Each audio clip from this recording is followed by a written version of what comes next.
4 മണിയായി കിച്ചണിലേക്ക് വരുമ്പോൾ അപ്പോൾ തന്നെ നല്ല ലേറ്റ് ആയിക്കണം. ആ സമയം കൊണ്ട് വെള്ളം കലക്കി ഫ്രിഡ്ജിലൊക്കെ വിചാരിച്ചു. ഒരു സ്പൂൺ കസ്കസ് എടുത്ത് വെള്ളത്തിലിട്ടതിന് ശേഷം നന്നായി സർബത്ത് വെച്ച് നാരങ്ങയും പിഴിഞ്ഞ് വെള്ളം സെറ്റാക്കി എടുത്തിട്ടുണ്ട് കേട്ടോ.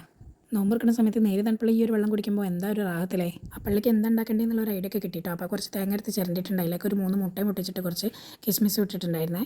ആ സമയം കൊണ്ട് 4-5 പഴവും പുഴുങ്ങിയെടുത്തിട്ടോ. അത് ചൂടാറാൻ വെച്ച സമയത്ത് സ്പൈസി ആയിട്ടുള്ള എന്തെങ്കിലും സ്നാക്സ് ഉണ്ടാക്കാമെന്ന് കരുതി ഞാൻ കുറച്ച് ക്യാപ്സിക്കവും ഉള്ളിയും ഒക്കെ കട്ട് ചെയ്തിട്ടുണ്ടായിരുന്നു കേട്ടോ. അതിലേക്ക് കുറച്ച് മല്ലിയിലയും പച്ചമുളകും ബിരിയാണി മസാലയും ഉപ്പും കൂടെ ചേർത്ത് നന്നായി സോട്ട് ചെയ്തെടുത്തിട്ടുണ്ട് കേട്ടോ. പുഴുങ്ങിയ പഴത്തിന് ചൂട് പോയപ്പോൾ ഞാൻ അത് കയ്യിലിട്ട് ഇതുപോലെ ഒന്ന് ആക്കിയെടുത്തിട്ട് അതിലേക്ക് ഈ മുട്ടയുടെ ഫില്ലിംഗ് ഒക്കെ വെച്ച് കൊടുക്കുന്നുണ്ട്. ആളെ പിടിയിട്ടില്ല, 11 തന്നെ ഉന്നക്കായ വേറെ ആര്.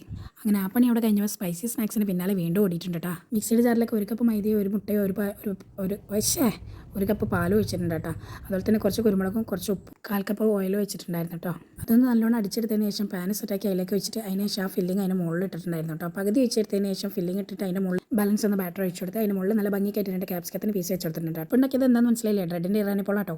കേക്ക് കട്ട് ചെയ്യാനുള്ള ആൾ ക്യൂ നിൽക്കുകയും അപ്പോൾ ഇതൊക്കെ ആയിരുന്നു ഇന്നത്തെ നമ്പർ. അതിന് ശേഷം നമ്മൾ നേരെ ലുലുമാൾ പോയി. കാരണം സാധനങ്ങളൊക്കെ തീർന്ന് ഇങ്ങനെ സാധനം ഉണ്ടാക്കല്ലേ, അപ്പോൾ പിന്നെ അതൊക്കെ തീർന്നിട്ടുണ്ടായിരുന്നു കേട്ടോ. അപ്പോൾ അത്യാവശ്യത്തിന് വേണ്ടി സാധനങ്ങളൊക്കെ വാങ്ങി കഴിഞ്ഞിട്ട് വന്നിട്ടുണ്ടായിരുന്നു. അങ്ങനെ വീട്ടിൽ തിരിച്ചിട്ട് പകുതി സാധനങ്ങളൊക്കെ എടുത്ത് വെച്ചപ്പോഴത്തേക്കും ഒരുപാട് സമയമായി. വീഡിയോ ഇഷ്ടമായി ലൈക്ക് ആൻഡ് ഷെയർ സബ്സ്ക്രൈബ് ചെയ്തേക്കണടാ മക്കളെ.